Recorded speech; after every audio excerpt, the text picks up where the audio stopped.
shocking reality, right? We would think that the rabbis, we would think the theologians, we would think the higher ups would get this. But yes, yes, yes, Jesus came to hang out with these messed up people. Aren't you so glad?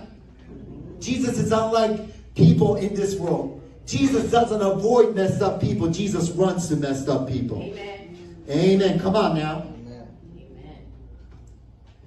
Jesus came for the pimps, the prostitutes, the outcasts, and people who have no friends. Jesus is a friend of sinners. Yep.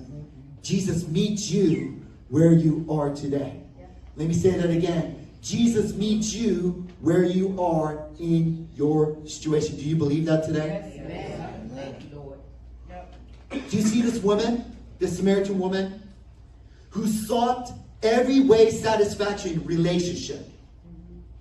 We see those who know this story. There's this woman who went man after man after man, and she's conversing with Jesus and says, bring your husband. She's like, oh, wait a minute.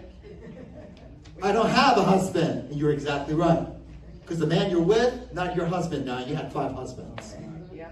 Do you see she was thirsting to be satisfied, and ultimately she realized that it doesn't satisfy her? Do you see a Samaritan woman who tried to find her identity in religion? Because Jesus followed up in the conversation and she said, okay, Jesus, I can tell you're a prophet.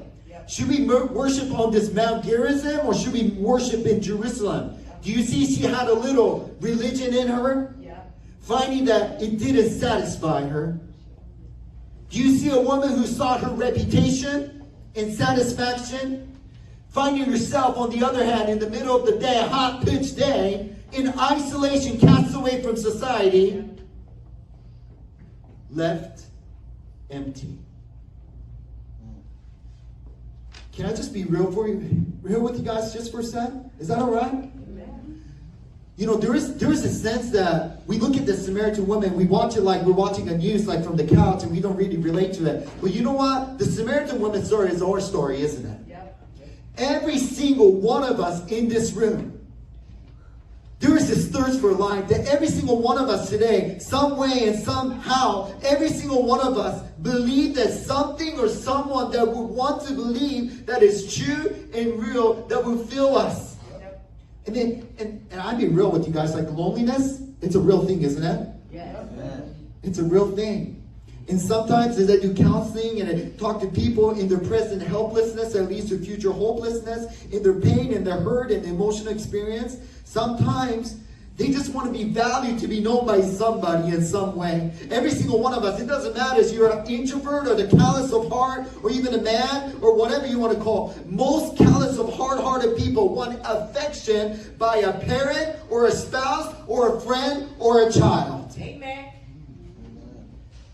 But just like this woman, this thirst that many of us have, we seek it in people, we seek it in jobs, we seek it in possessions, and pursuit in various worldly things, and constantly find ourselves empty. Is that right? If you can't say amen, you can say ouch. Right. Ouch. Right. And we have sought in our addictions, perhaps. We have sought that in the beer and the bottle. And some of us have went to the point that we thought maybe the bullet in the gun is going to give me the satisfaction, end it all. But I'm here to tell you that God has a better plan for you today. Right.